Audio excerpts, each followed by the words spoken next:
The Whisper in Mr. Raymond's Chair. In the village of Silver Grove, there stood a chair beneath the tamarind tree, carved from dark wood, polished, saying, smooth by the years, and never ever sat upon.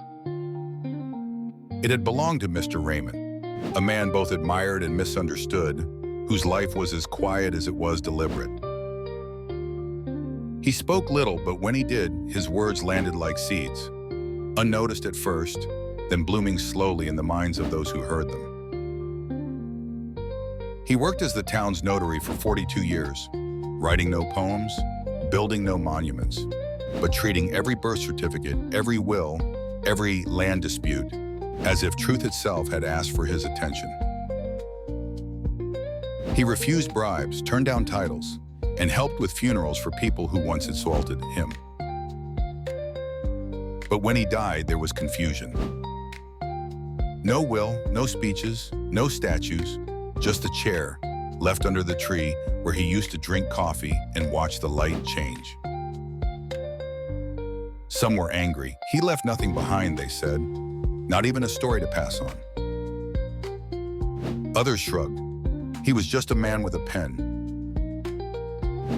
And for a time, the memory of Mr. Raymond began to dissolve into dust, like so many others before him.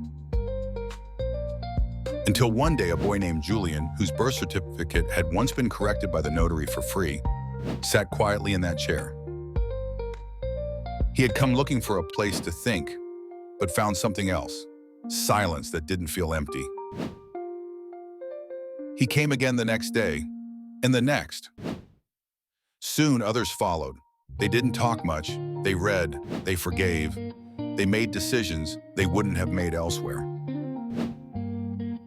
Not because of superstition, but because the chair had come to represent something rare. A life lived not for applause, but for balance. Not for legacy, but for rightness. Years later, when Julian became mayor, someone offered to name a plaza after Mr. Raymond. He shook his head and smiled.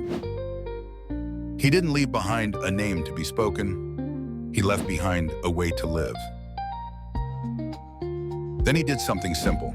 He planted a second tamarind tree beside the first. Not for shade, but so one day someone else might sit beneath it and choose to do what's right, even when no one's watching.